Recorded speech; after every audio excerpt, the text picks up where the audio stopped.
da busca, papoco na bisa ngomong koda, con quanto sei koda, pudi, con generoso koda.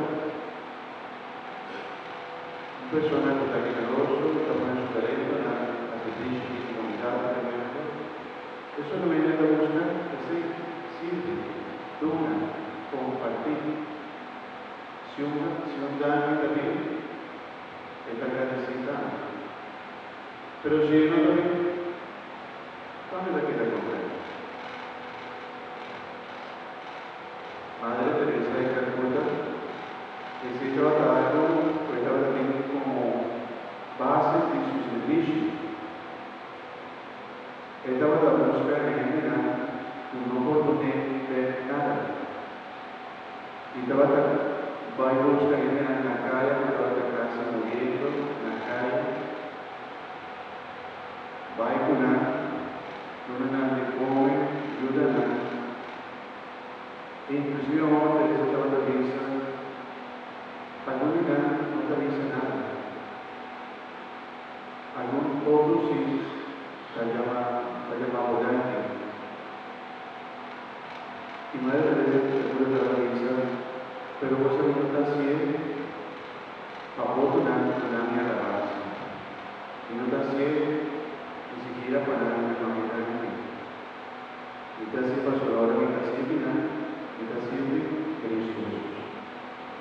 Pues ahora me está ayudando también de necesidad, y está ayudando a Cristo Jesús. Ando por el sentimiento estaba todo amor y todo, y a Dios, a su forma divina y así. ¿Sabe que algo que Jesús también nos evangelia en la generosidad? Si nuestra sociedad da un poquito más generoso, hay que ver que nos provee más que nada. Pues ahora un corazón agradecido, servicial, que nos da a buscar algo ver que tiene más riqueza delante de Dios.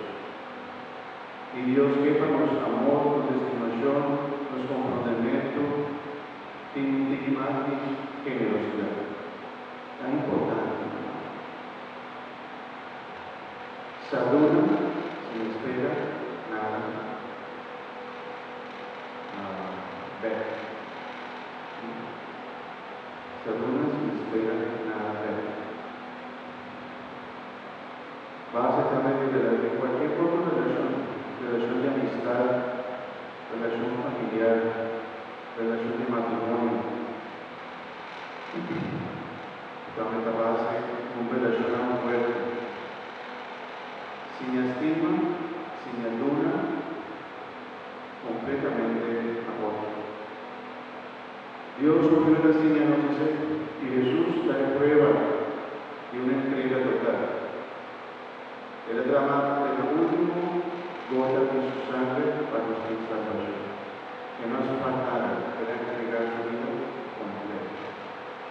Un ejemplo de generosidad. Y ese cambio que se llama Dani, para todo lo que nos hace de weekend aquí, y mi vida tanto para lo que a nuestra población, tanto por dinero, también por su presencia, por su ayudanza, su oración, y obviamente cuando nos